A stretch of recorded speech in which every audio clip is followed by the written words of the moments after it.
villain. The character whose evil actions or motives are important to the plot, or the person or thing responsible for specific trouble, harm, or damage. This is the definition of the word villain. Because what if I told you that the Chrysos heirs we have allied ourselves with are the villains of Amphorius? Yes, I've always had a sneaking suspicion of this ever since we got shot down and landed here. We've only heard the story from one perspective. But recently, we have gotten bits and pieces that, if taken into account, could possibly turn this entire story on its head. This is going to be a wild theory, but I think it'll be fun to think about. Because if it turns out to be right, I will lose my mind. More than usual. In this video, I will not be giving anyone the benefit of the doubt. You guys already know that I have a certain flair for the dramatic, and there is nothing more dramatic than the story from the perspective of the other side of Amphorius. Because this is the Chrysos heirs are evil? Okay, so Nova, you say, how could the Chrysos heirs be evil? Well, to start things off, their entire plan revolves around murdering their own creators, which already sounds pretty bad. But trust me, it gets way worse from here. Because as we know, the Titans created humanity and gave them the capacity to love, feel, and think. And now with the Black Tide closing in, it is the Titans on the front line giving their lives to protect their precious creations. But it is humanity that has betrayed the Titans in their time of weakness, plundering their core flames to usurp the thrones of the very gods that created them. Why? Because a single Titan named Kephaly, who is quite possibly a traitor to his own race, said it was righteous to desecrate his own kin, plunging the world into even more chaos, exacerbating the Black Tide issue and leading to the deaths of countless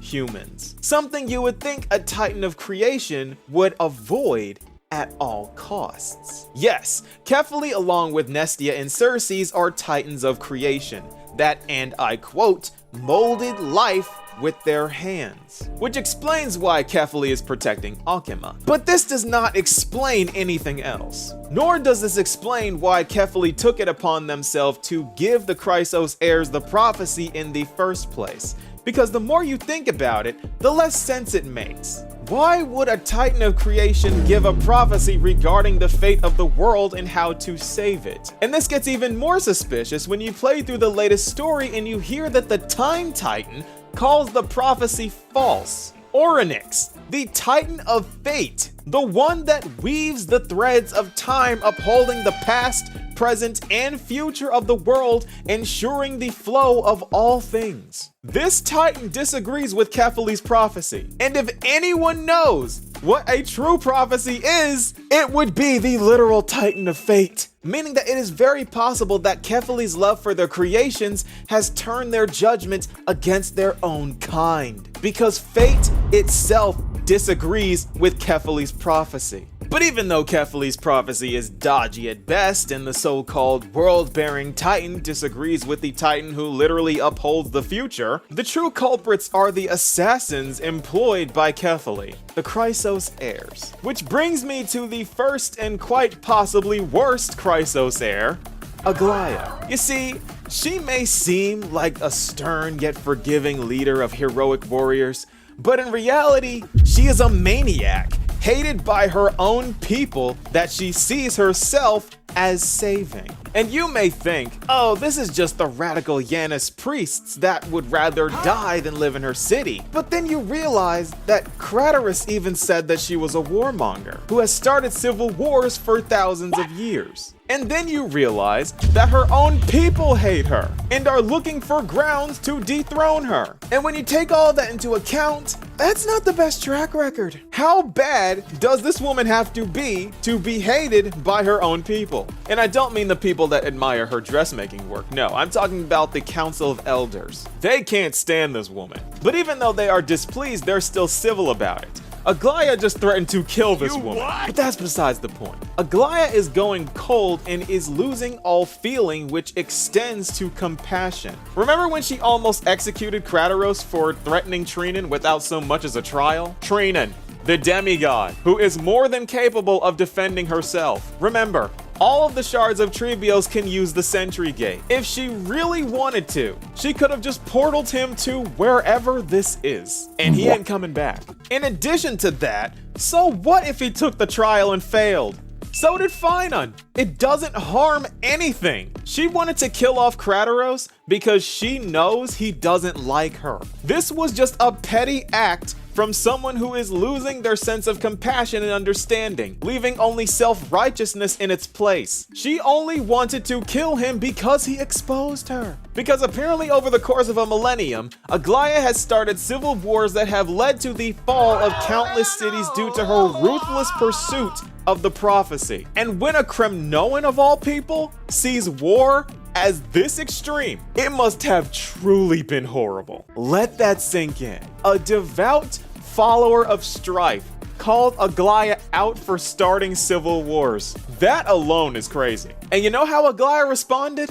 Are you done talking? This woman is a psychopath and a self-diagnosed sociopath. And it doesn't stop there, because after saying that, she decided to reserve the right to execute him without even putting him on trial, claiming his action of trespassing was unforgivable. Does this sound like a hero to you? Nope. Because it sounds like a villain to me. She is the one person responsible for the specified trouble, harm, or damage. And you know what's crazy? Chrysos has all the right in the world to try his hand at obtaining the core flame of strife, because it belongs to his people anyway. Who is Aglaea to decide who gets to do the trial or not? A tyrant? This woman is a tyrant. She, in this moment, has proven to be the power-hungry megalomaniac that the rumors say she is. And she doesn't even deny it. But even though she is a villain, she isn't the only villain. Because unfortunately, Tribios is also guilty. Because she was the first demigod and the first to follow the broken prophecy carefully cooked up. That is also unfinished, by the way. A prophecy that Orynyx told her was false to her face. This is unbelievable when you think about it. How can you speak to the Titan that upholds all aspects of time, then tell that same Titan that they're wrong about a prophecy, something that can only be proven with time? Then she tells us to go back to the destroyed dwelling place of that Titan asking for help, then has the audacity to wonder why Orynyx won't help her. It would be funny if it wasn't so insane.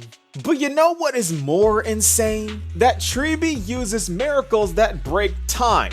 But we have already learned that she is drawing on the power of Orynyx against her will, and that it actively causes Orynyx pain. Now remember, there were thousands of her that could do this. Can you imagine 1,000 little Tribis running around using miracles, putting poor Orynyx through agonizing pain, death by 1,000 cut style? For a prophecy Orynyx told her was false from the beginning? Now Orynyx is dead. And the truly sad thing is that when you use miracles, you can still hear Orynyx's